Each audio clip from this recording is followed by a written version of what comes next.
Hello, everyone, and welcome to the Enviro Pet Waste Network webinar, ZooDo, Composting Carnivore Waste.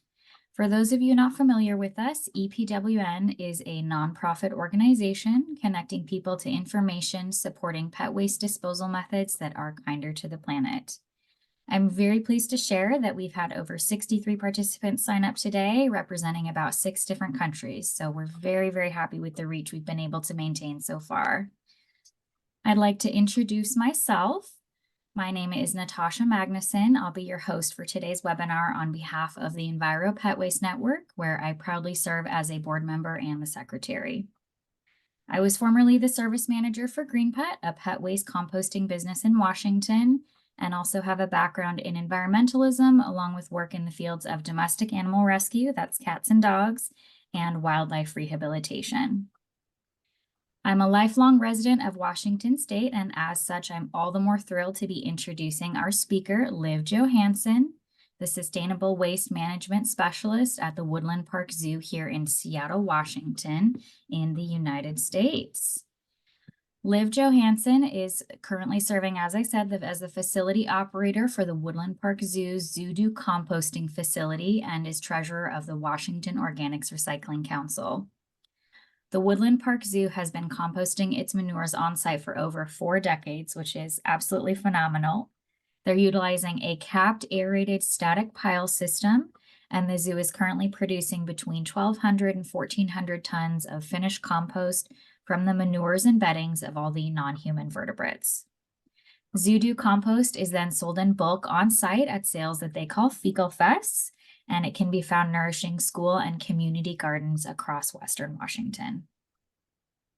Well, it is really lovely to be here with you all this afternoon, morning, midday, whichever timeline you are on, whatever time zone you're in. My name is Liv Johanson, and as Natasha mentioned, I'm the Sustainable Waste Management Specialist for the Woodland Park Zoo and this year's treasurer for the Washington Organics Recycling Council, which I'll just plug as a nonprofit that has a lot of resources on managing all sorts of organic waste streams in the state of Washington and around the US.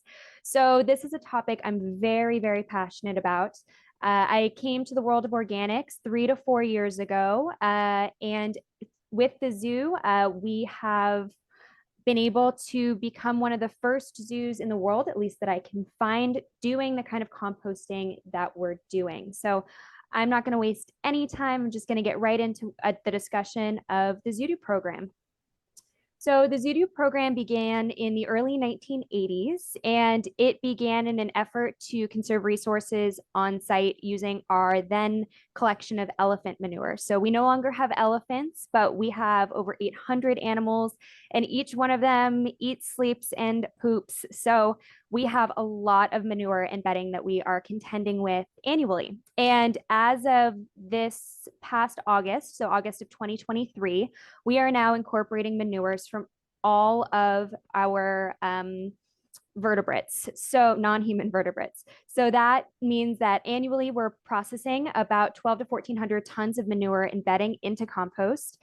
This generates over $50,000 in annual revenues for the zoo to use. We minimize our disposal costs and the impacts of landfilling organic wastes. We provide a great deal of education for school and community groups. We do donations to those in need, and also participate in legislative advocacy work around organics and landscape and resource conservation. So I know that we are here today primarily to talk about the power of composting carnivore poop. So before I start to talk more specifically about the composting systems that we are using and the regulations that we're operating under, I wanted to share a little bit of detail about how we sort of approached carnivore waste as a feedstock.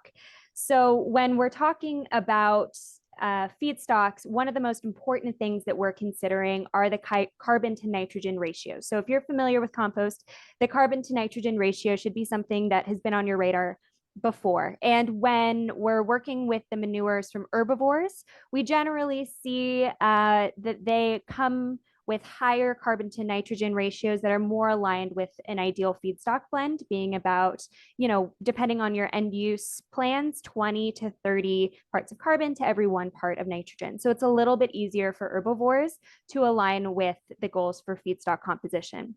You also have some fewer odor challenges because the diets of herbivores tends to be sort of more fibrous. They tend to be less dense. And so you need less bulking material. You need a little bit less vigorous mixing. And you generally, when you're then marketing an end product, that material is typically perceived as safer or less dangerous, even if that manure is unprocessed. I know that in many countries, including still in the US, though it's discouraged, raw herbivore manure is still applied to land, to edible plants as a fertilizer. So, we advocate for all of that manure to be composted first for the pathogen reductions. But, the fact that that still happens really points to the fact that people sort of perceive these manures as being safer from a biohazard perspective. When we're looking at the wastes from carnivores, they tend to be meat eaters or omnivores. Here we have lynxes, wolves, tigers, bears. So we have quite a menagerie of poopers here that offer us these manures that have lower carbon to nitrogen ratios. So generally around 6 to 9 parts of carbon for every 1 part of nitrogen. And this creates some challenges that we have to be attentive to. So we are more attentive to odor. We need to add more bulking material, so more carbon-based material like wood chips and wood shavings. We're very attentive to make sure the blend is balanced, and we do a lot of mixing those feedstocks to ensure that we sort of pre-process them, since they're not as fibrous. Texturally, they tend to be denser and can cause greater odor issues. There's also, the perception that they can be a higher risk element from a zoonotic disease perspective. An example of that is, toxoplasmosis, which we know can be found in the waste of mustelids and felids. And so we, at least when I was pitching to the zoo that we needed to incorporate these new manures from our primates and our carnivores, manures that had originally been excluded from our mixes, this last element, the risk of zoonosis, was something that needed a little bit more attention and needed more research. But compost has been demonstrated to basically create the perfect condition for wiping out those microbes that could be pathogenic to humans or to other animals. So those are some considerations that we had in mind when we created a new plan to improve our collections and expand to include all of these new manures. So now what we're looking at are 5 to 6 days a week of collecting all of the manures on site. We do it 52 weeks a year. So we really don't have the ability to take a break from this work. The work is done by myself. So it's just 2 of us staffers, myself and my machine operator, Eddie. And we use a few different pieces of equipment to do this. We use this truck over here that you can see on the left-hand side. It's a Ford F350 that we got outfitted with a great dump bed that has a cart actuator, and we got a lot of these curbside rolling toters donated to us. And this really is a great way to containerize and abate odors when you have to go a few days in between collections. So every day after we do this work, we bring everything back to the Zoodoo yard. And the Zoodoo yard is really where all of the magic is happening. It's 3/4 of an acre. And you can see here, sort of to the left side of the pile, what the feedstocks look like when they come in and they haven't yet been mixed. So you can see there are some pretty discernible feedstocks in here. You've got this lighter area where we've got more shavings. You've got some green where you can see hay and straw. And then you've got these great big brown patches, which are the manures. By volume and by weight, the rhinos are the greatest contributors to manure by far right now. And over here on the right, you can see what our feedstock blend looks like after it has been blended. So we have a mixer truck that does this blending. And then all of this material is piled into a set of bunkers. So as Natasha mentioned, we utilize a capped aerated static pile system. And what this allows us to do is to build our material up in sort of these climate controlled piles. So they are 20 cubic yards a piece. They're covered with a silver insulated tarp and a layer of finished compost at the end, with 2 stainless steel temperature probes that monitor temperatures constantly.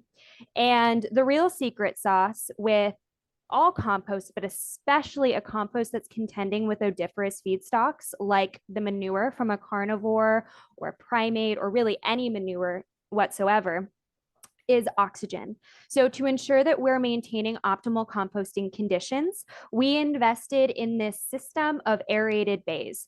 So we have 4 primary bays. That's what I'm using my cursor to indicate here. And just opposite the yard of that, we have 3 more aerated secondary composting bays. So the material, after we build it up and we cap it and we cover it, it lives there for about 21 days of primary composting. And again, we're measuring the temperatures. We are offering it constant aeration through these fans and this duct work. And that is going to ensure that we also get enough microbial activity to kill off the pathogenic bacteria that's in there, or the viruses, or the parasites. So we typically see temperatures that are very high, often in excess of 60 to 70 degrees centigrade for over 21 days. So that would be the whole time that it's living here in primary composting. Then we move it to secondary composting, where it lives for another 21 days, again, aerated, covered, and with a temperature probe in it to monitor its progression. And then we leave it to cure for 60 days.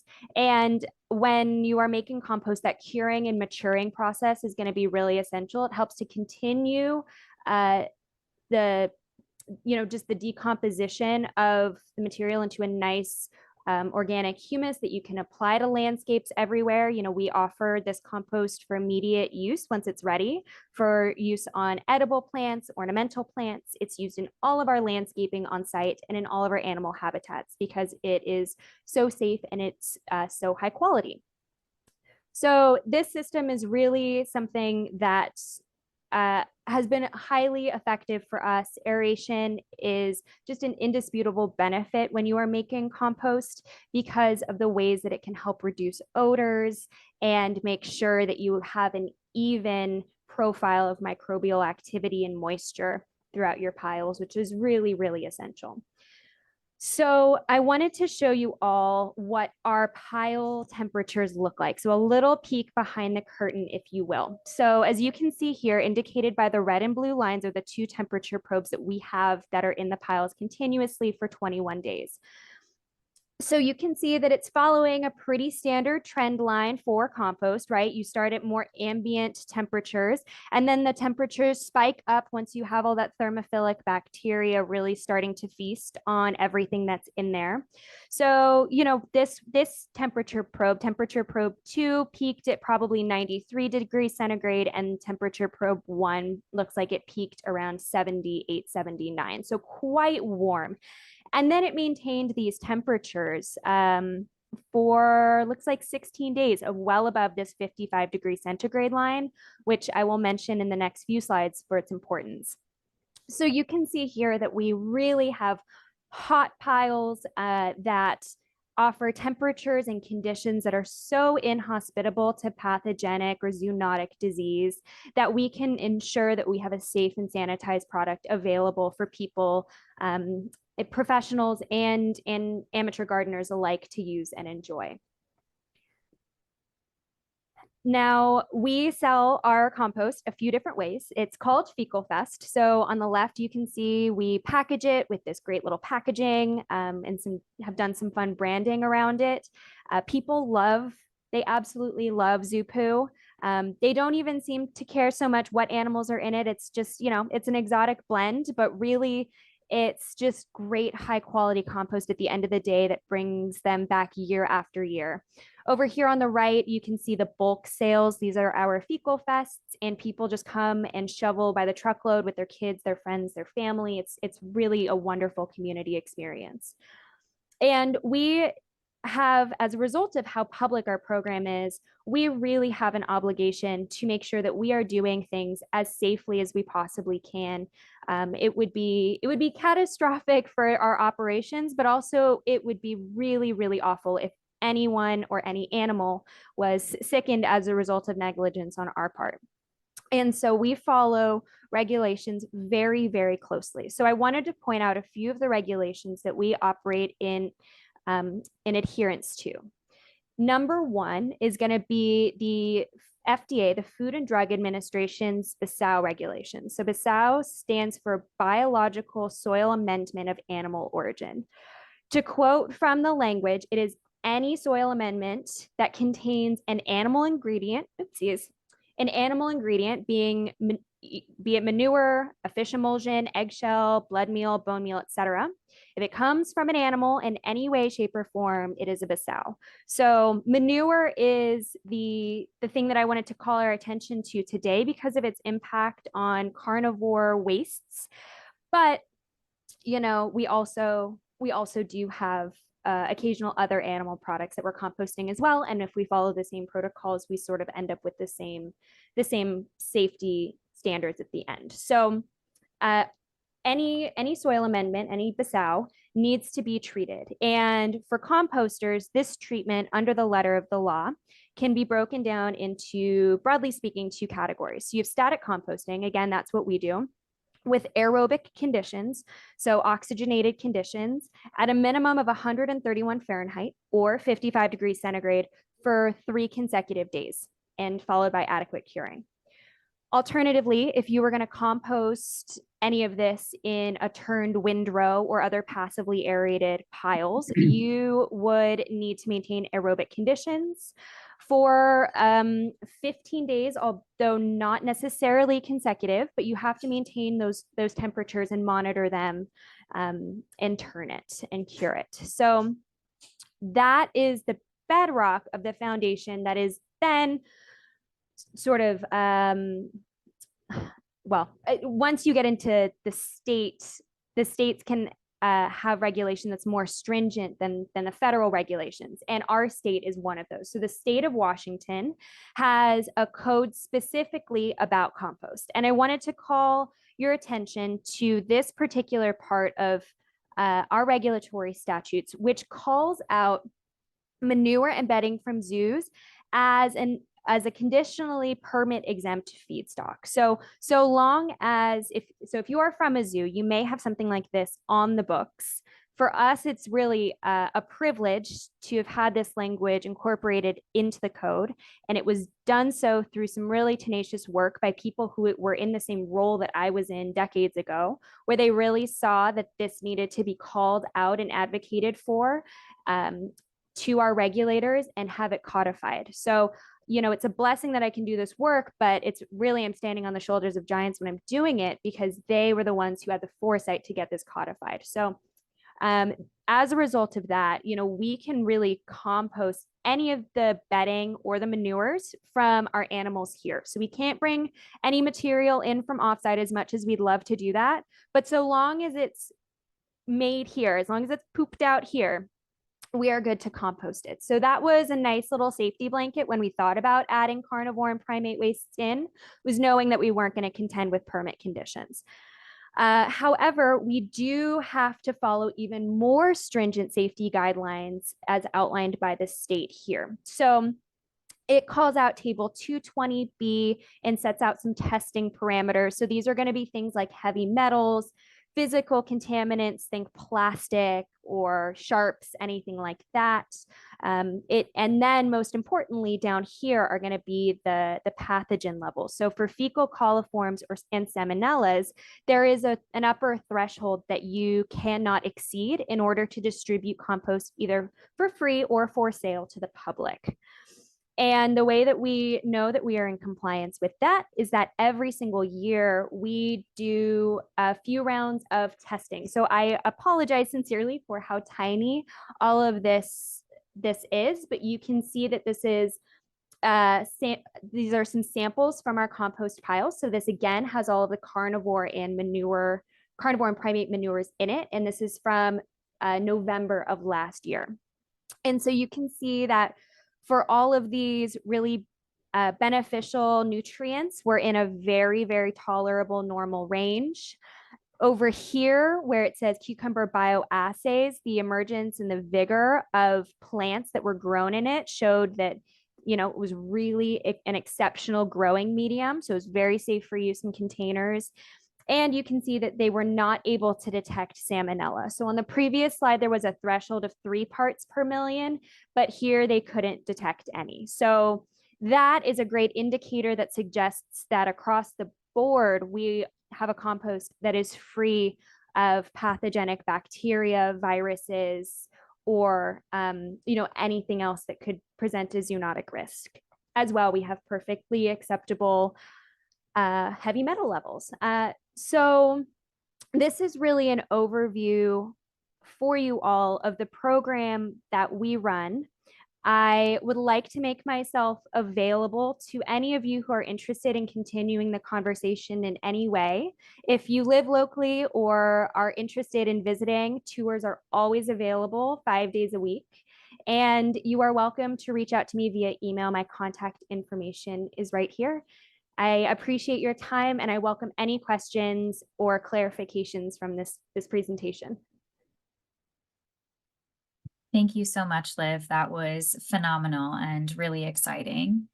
We do have one question that came in from the chat from Phyllis, and they asked, where do you get an aerator or do you construct your own? That is a great question. I'm just going to go back to the photo of our yard. So this system that was built by a company called Engineered Compost Systems, ECS for short. They constructed and designed and engineered the entire thing. So they really ensured that we were getting exactly what we need. They did that for us in 2019 and have been a really exceptional partner to us in continuing to keep the system working as designed. As well, I should mention that these stainless steel trenches that you can see here running under the piles, not only do they aerate, but they also provide drainage. So we don't have issues of excess moisture causing odors or causing any major temperature fluctuations. And all of the rainwater that's collected on site, as well as any of the leachate discharging from the piles, is collected in an underground holding tank. So we use very, very little potable water to do this work as well. You answered one of the questions I actually had there regarding rainwater. That's wonderful. We have a few other questions coming in here. So in line with the aeration, Tony would like to know, how is the aeration distributed into the pile?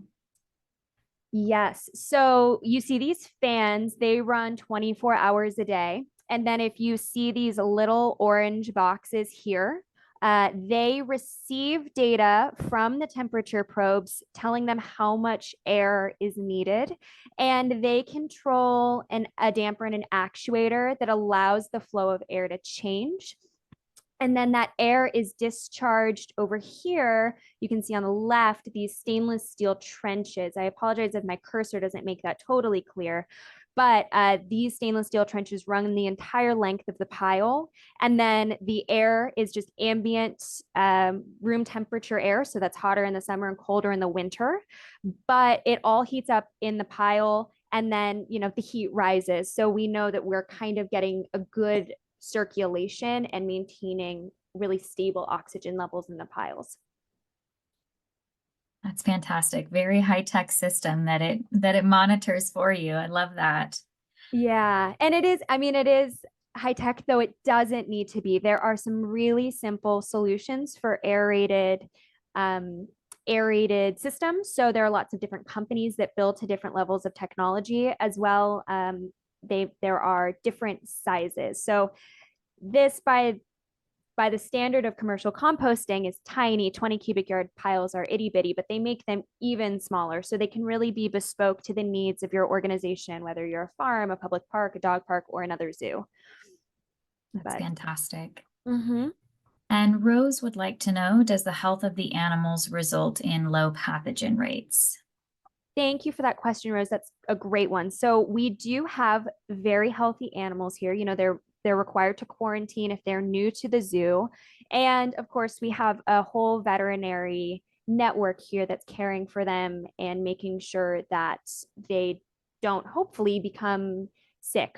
But, there are always going to be baseline and background levels of fecal coliforms, salmonellas, even things like giardia. They just happen to be present in the feces of animals. And so that will never be able to get away from. So we just have to behave as healthy as our animals are. We have to behave as though we are always getting something with a high biohazard um, quotient or something. Perfect. That's really great to know.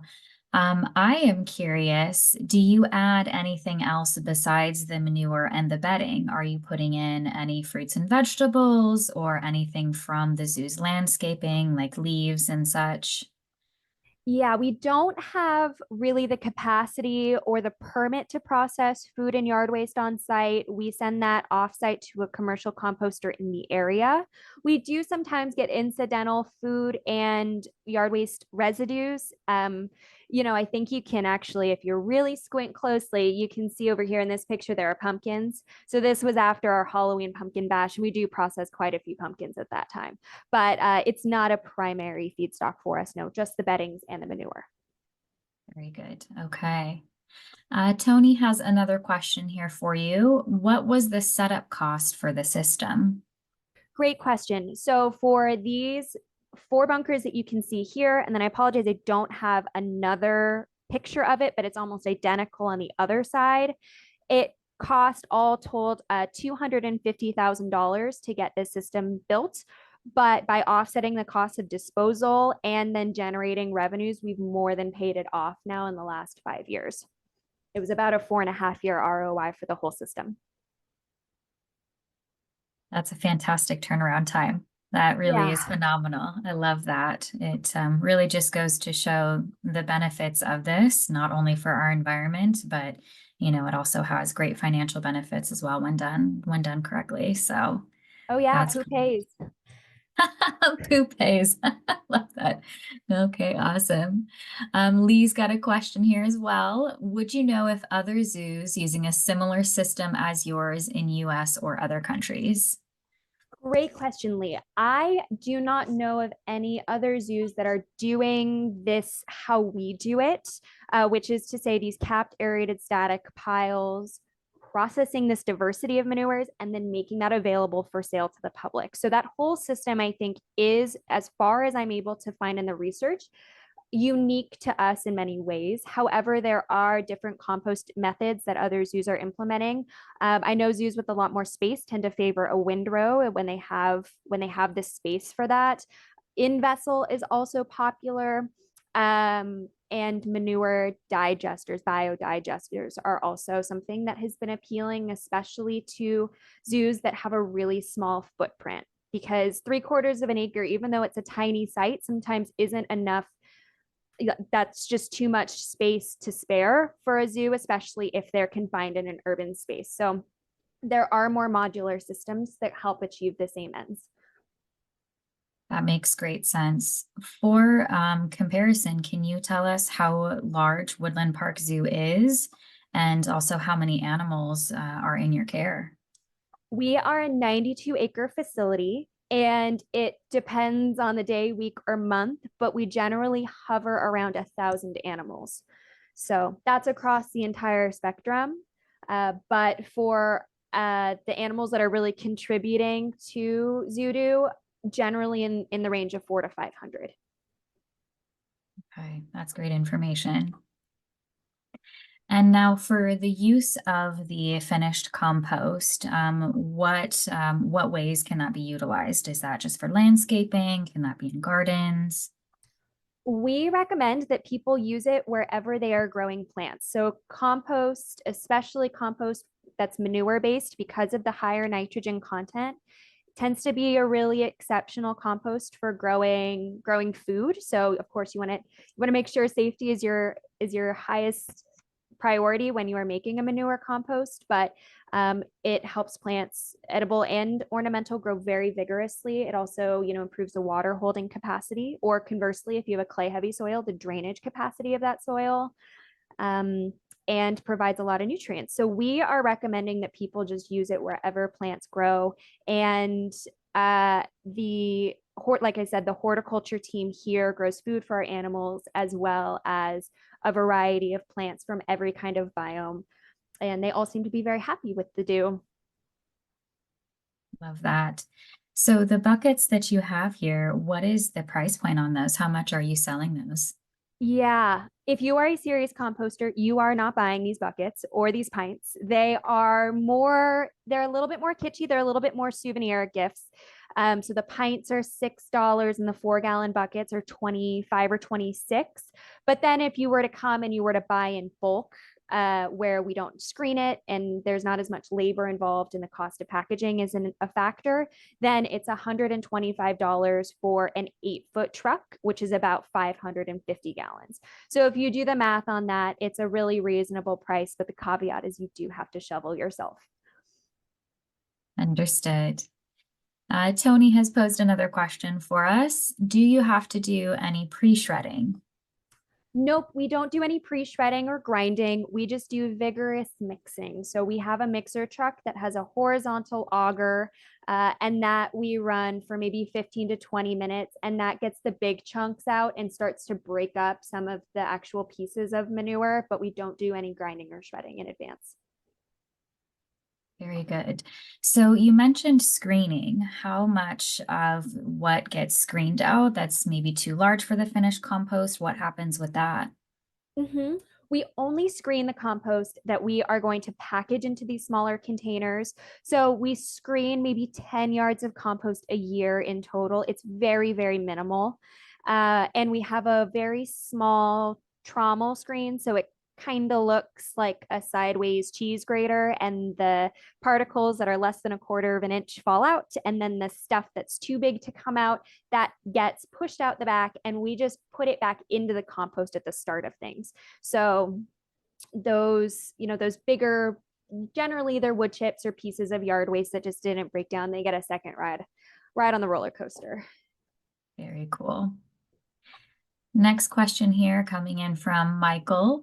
Would anything change if you added this material to a food waste compost operation? Would the process and safety be the same? That's a great question. So if you were going to combine, say, a food waste feedstock and a manure feedstock, food waste tends to, again, be wet and dense and pretty high in nitrogen. So if you were going to be making a mix using those, you would just need to be very attentive to ensuring you are adding enough carbon in to balance out your carbon to nitrogen ratio, and also enough material with bulk so that the particles are far enough apart that moisture can drain and air can circulate. So the biological principles are going to be very, very similar between the two, but you would still have to be really mindful of what your incoming blend looks like. And you would also probably, if you were doing it at scale, need to find a way to get permitted for both. It's my understanding that it's a little simpler in some places to get permitted to do manure, a little simpler in some places to do food waste. And for that reason, they're not commingled very often because it can convolute the permit situation. But if you're operating at a quantity small enough that you don't have those considerations, then you really just need to be looking at your mix and then your temperatures. Wonderful. Well, we've got just a few more minutes here before we wrap things up. Are there any other questions for Liv? Feel free to pop that mic on and jump in the conversation, or if you'd prefer, you can throw your question in the chat.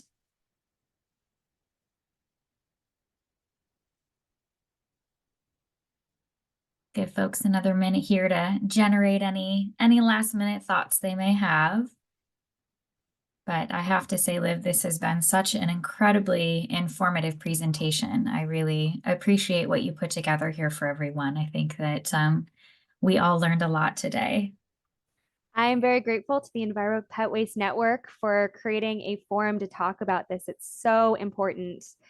Yeah, the manures of all of our carnivores it's a big environmental impact. So I'm excited that we're moving forward on this. Fantastic. Looks like Lee would like to jump in on the conversation. Go ahead, Lee. Liv, I just wanted to thank you so much for that terrific presentation. I think it sets a great example because we all have this issue of pet waste, including where I live in Australia. And I'm hoping that something like this can be brought on here rather than it going into landfill. And I think when we talked previously, you mentioned the huge amount of dog poo that goes into landfill currently at the moment. Is that right? Yes. So I live in the city of Seattle, which is in King County. And when they have done waste characterization studies, bearing in mind that it's illegal to put food waste into the trash bins. So generally that means compliant people are the only organics that are ending up in landfill is dog or cat waste. But sometimes it makes up to 17% of the average household garbage cart. So 17%, 17, which just seems honestly a little low for my household. Again, I was telling Natasha I sometimes have up to 5 cats, so it's a lot, but that's just a huge impact. Yes. So, I mean, the technology could be expanded to other areas outside zoos. I'm very optimistic that it can be. Thanks very much. Thank you, Lee. Well, Liv, we've had a lot of our participants thank you, saying this is amazing, very interesting, and we really do appreciate it. And just as a reminder to everybody, Liv has made her contact information available should you have any other questions in follow-up to this presentation. And we're also going to have the webinar posted on epwn.org. We've got that recorded for everybody.